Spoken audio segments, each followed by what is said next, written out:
मनातील भीती, चिंता आणि अतिविचार दूर करण्यासाठी श्री स्वामी समर्थांचा संदेश आहे. श्री स्वामी समर्थ. आजचा हा संदेश त्या प्रत्येक व्यक्तीसाठी आहे जी मनातील भीती, चिंता आणि अतिविचारांमुळे त्रस्त आहे. बाहेरून सर्व काही ठीक दिसत असलं तरी मनामध्ये असंख्य प्रश्न, उद्याची काळजी, अपयशाची भीती आणि सतत नकारात्मक विचारांचं वादळ सुरू असतं. अनेकदा आपण रात्री शांत झोपण्याचा प्रयत्न करतो, पण मन मात्र भूतकाळातील चुका आणि भविष्याची चिंता यामध्ये अडकलेलं असतं. उद्या काय होईल? मी यशस्वी होईल का? लोक माझ्याबद्दल काय विचार करतील? माझं नशीब कधी बदलेल? असे अनेक प्रश्न मनाला अस्वस्थ करत राहतात. पण श्री स्वामी समर्थांनी आपल्या भक्तांना एक अतिशय महत्त्वाचा संदेश दिला आहे की भिवू नकोस, मी तुझ्या पाठीशी आहे. हे केवळ एक वाक्य नाही, तर संपूर्ण जीवन बदलून टाकणारा मंत्र आहे. या एका वचनावर पूर्ण विश्वास ठेवला तर मनातील भीती हळूहळू नाहीशी होऊ लागते. तर आज आपण अशीच एक कथा बघणार आहोत. एका गावात माधव नावाचा एक तरुण राहत होता. तो मेहनती, प्रामाणिक आणि स्वभावाने पण शांत होता. पण त्याची एक मोठी समस्या होती. तो प्रत्येक छोट्या गोष्टीचा खूप विचार करायचा. एखादं काम सुरू करण्याआधीच तो अपयशाची कल्पना करायचा. कोणीतरी थोडं कठोर बोललं तरी तो दिवसभर त्याचाच विचार करत बसायचा. भविष्याची चिंता, घराची काळजी, पैशांची चिंता आणि स्वतःच्या क्षमतेबद्दलचा संशय यामुळे त्याचं मन कायम अस्वस्थ असायचं. हळूहळू त्याला रात्री झोप येणं बंद झालं. त्याच्या चेहऱ्यावरचे हास्य हरवलं. कामात लक्ष लागत नव्हतं. शरीर थकलं नव्हतं, पण मन पूर्णपणे थकून गेलं होतं. एके दिवशी तो खूप निराश होऊन एका वृद्ध संताकडे गेला. त्याने आपली संपूर्ण व्यथा सांगितली. संत शांतपणे म्हणाले, बाळा, तुला त्रास परिस्थिती देत नाही, तुला त्रास तुझ्या विचारांचा होतो. ज्या गोष्टी अजून घडल्याच नाहीत त्यांची भीती तू आजच मनात निर्माण केली आहेस. माधव आश्चर्यचकित झाला. संत पुढे म्हणाले, स्वामी समर्थांचं एक वचन आयुष्यात उतरव की भिवू नकोस, मी तुझ्या पाठीशी आहे. जेव्हा तुला भीती वाटेल तेव्हा हे वचन मनापासून म्हण. चिंता आली की स्वामींचं नामस्मरण कर आणि अतिविचार सुरू झाला की स्वतःला विचार, ही गोष्ट खरंच इतकी मोठी आहे का? त्या दिवसापासून माधवने रोज सकाळी आणि रात्री स्वामींचं नामस्मरण सुरू केलं. सुरुवातीला त्याच्या मनात पुन्हा चिंता यायची, पण प्रत्येक वेळी तो स्वामींचं नाव घ्यायचा.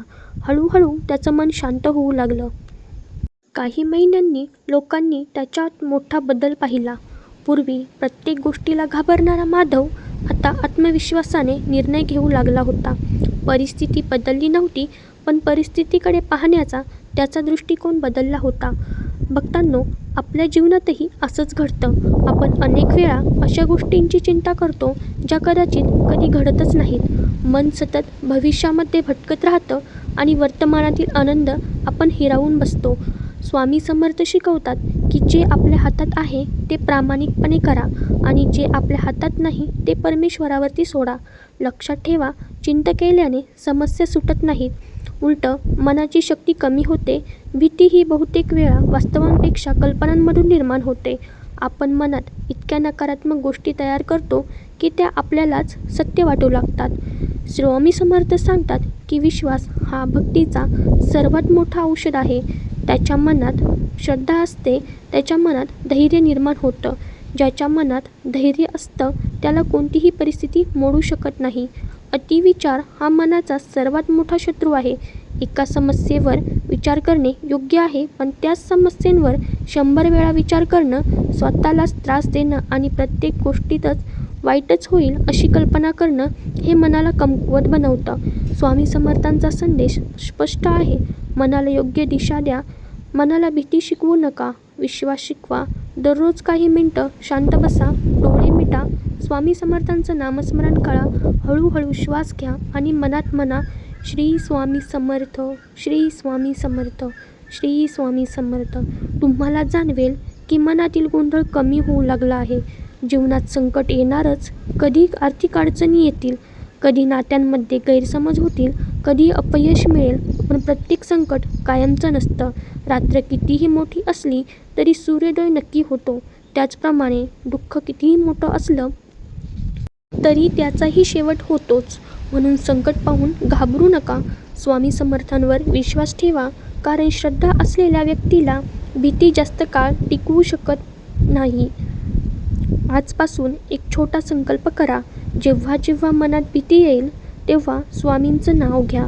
जेव्हा चिंता वाढेल तेव्हा स्वतःला आठवण करून द्या, की स्वामी समर्थ माझ्या पाठीशी आहेत. जेव्हा अतिविचार सुरू होईल तेव्हा वर्तमान क्षणात परत या आणि स्वतःला विचारा, मी आत्ता काय करू शकतो? हाच विचार तुम्हाला योग्य मार्गावरती घेऊन जाईल. लक्षात ठेवा भक्तांनो, स्वामी समर्थांनी कधीही संकटमुक्त जीवनाचं वचन दिलं नाही, पण त्यांनी संकटाचा सामना करण्यासाठी धैर्य, श्रद्धा आणि विश्वास दिला आहे. आणि ज्याच्याकडे ही 3 शक्ती असतात त्याला कोणतीही परिस्थिती हरवू शकत नाही. शेवटी एवढंच सांगू इच्छिते, मनातील भीतीपेक्षा स्वामींवरचा विश्वास मोठा, चिंतेपेक्षा प्रार्थना मोठी, अतिविचारांपेक्षा सकारात्मक कृती मोठी ठेवा. विश्वास ठेवा, योग्य वेळ आल्यावर प्रत्येक अंधार दूर होईल आणि स्वामींची कृपा तुमच्या जीवनात नवा प्रकाश घेऊन येईल. श्री स्वामी समर्थ. जर हा संदेश तुम्हाला मनापासून आवडला असेल तर व्हिडिओला एक लाईक करा, आपल्या कुटुंबीय आणि मित्रांसोबत शेअर करा आणि अशाच प्रेरणादायी स्वामी संदेशांसाठी आपल्या चॅनलला नक्की सबस्क्राईब करा. श्री स्वामी समर्थ.